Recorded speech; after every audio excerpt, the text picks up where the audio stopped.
जेनाखि तामुलपुर डिस्ट्रिक्ट बड' सिने आर्टिस्ट एस'सिएशनावहाय जेनाखि गेट टुगेदार प्रग्राम लादों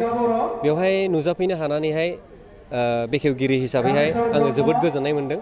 जे तामुलपुर डिस्ट्रिक्ट बेबायदि हाबाफारिखौहाय लादों आरो बेवहाय गोबां गाहाय आलासिफोर नुजाफैनो हादों बिथांमोनखौबो आं नुनानै जोबोद गोजोननाय मोन्दों आरो रायजो राजाफोरनि सापर्ट आरो अनसायनायखौ नुनानै आं जोबोद गोजोननाय मोन्दों आं बेखौनो लुबैयो जे तामुलपुर डिस्ट्रिक्टआ जेबायदि हाबाफारिखौ लादों बेबादिनो साबसिननिफ्राय हामसिन इयुनावहाय लालांबावनो हाथों आरो जेनाखि बर' हारिखौ जौगानायावहाय बयबो रायजो राजाफ्रा जेरैनाखि जेबादि लोब लोबै फैनानै मदद होदों बेबादिनो आङो फैगोन इयुनावबो बिनिफ्राय साबसिन जालांगोनखौ आङो आसा खालामो आरो लोगोसे जोंहा जोंनि बेखेवगिरि हिसाबैहाय बे प्रग्रामावहाय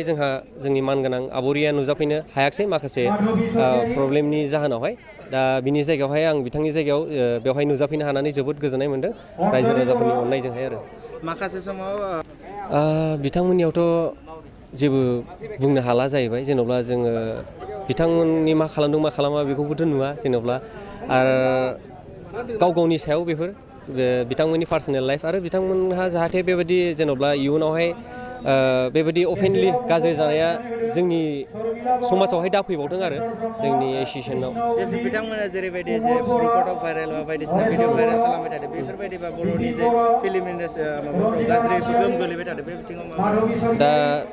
जेनाखि जानानै थांदों बेयो जोबोद दुखुनांथाव आरो लाजिथावबो बाथ्रा जे बेफोरबायदि भाइरेल भिडिअ बा गोबां ओंखारनायखौ जोंनि समाजाव दा आर्टिस्टनि गेजेरावल' नङा आरो गोबांफोरखौनो नुनो मोनो दा आं बेखौनो लुबैयो जाहाथे बेबायदि दाजाथों बयबो सिनसियार जा जेन'ब्ला बेफोरबायदि समाजावहाय गुबुंले बारहावाया जाहाथे गोग्लैया आरो खायसेया जाहाथे बेफोरखौ गाज्रि नोजोरजों नाया दा बयबो सिनसियार था बेफोरबायदि खालामनो नाङा आरो बेफोरबायदि भाइरेल जालायलायनाय भिडिअफोरखौनो खालामनो नाङा होननानै आं सानो आरो नैबे समाव मा खावलायनो लुगैयो बिथांमोनखौ जाय उन्दै जे लाइमोनफोर गोबां बर'नि गेजेराव एक्टर बिथांमोनखौ मा खावलायनो लुगैयो दा जेनाखि जाखांफुनाय लाइमोन बिथांमोननिसिम आंनि गोसो गोरबोनिफ्राय आं बिथांमोनखौहाय बेखौनो खावलायनो सानो जे बिथांमोना इयुनाव साबसिननिफ्राय हामसिन खालामलांबाय थाथों गाव गावनि फरायनायजों लोगोसे बेखौबो हारि जौगानायावहाय जाहाथे बिथांमोना गारालासे माने हारिखौ सिनायथि होनायाव गुबुन हारियाबो जाहाथे नायो जेरै इउटुबावबो गोबाङानो जेन'बा आं बेखौ सिगांनिफ्रायनो बुंबाय थादों जे जोंनि माखासे गुबुन हादोरनि मानसिफ्राबो दिनै बर' भिडिअसफोरखौ नायनानैहाय रियेक्सन होयो इन्ड'नेसियाफोर बायदि पाकिस्तान बा गुबुन कान्ट्रिनिफ्राय दा आं बेखौनो लुगैयो जे जोंनि लाइमोनफोरा साबसिननिफ्राय